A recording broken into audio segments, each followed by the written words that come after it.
Greetings everyone. In today's video, we will quickly learn how you can create a QR code that redirects users. Basically, if the QR code is scanned from an iPhone, it goes to the App Store. And if the QR code is scanned from an Android phone, it will go to the Play Store. Let's get started. Now, in order to create this QR code, which can redirect users depending on their devices, we will be using this simple code. The logic behind this code is simple. We first need to create a URL on our site. This code detects if that URL is visited from a desktop, iPhone, or Android device. If the URL is visited from a desktop, it will redirect to the home page. If it is visited from an iOS device, it redirects to the App Store. And if it is visited from an Android device, it redirects to the Play Store. So to use this code, let's quickly log into our WordPress dashboard. We are already logged in. Now we need to create a post or a page. Let's create a page. Give any name you want. And publish the page. So, this page has been published. Let's view the page. It is completely empty, so we will be redirecting this URL. Now, we need the post ID. In this case, the post ID is 723. In our code, replace it with 723.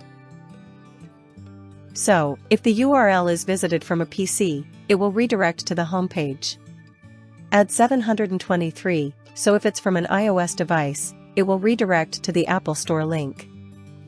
And this is for Android. Now let me quickly add the URL too. This is the Play Store link for the app.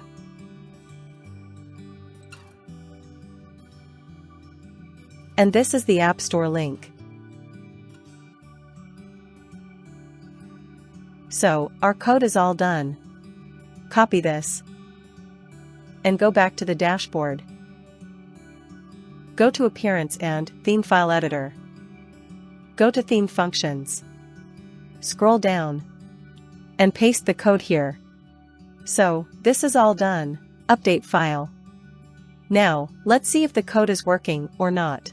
Let me open this page in incognito mode, because this code will not work for logged-in users. So, this redirects to the home page. So this code is working, as when the link is visited from the desktop, it goes to the home page. Now, let's create a QR code for this link. Let me copy this. Visit any QR code making website. Paste the URL. And create the QR code. I am using QR Monkey as it is free and easy to use. So, the QR code has been created. Let me download it. So, our QR code is ready. Let me quickly scan this from an iPhone. You can see it goes to the App Store. Now, let me do it from an Android phone. And again, we are redirected to the Play Store. So, this is how you can create a redirecting QR code. Thank you very much.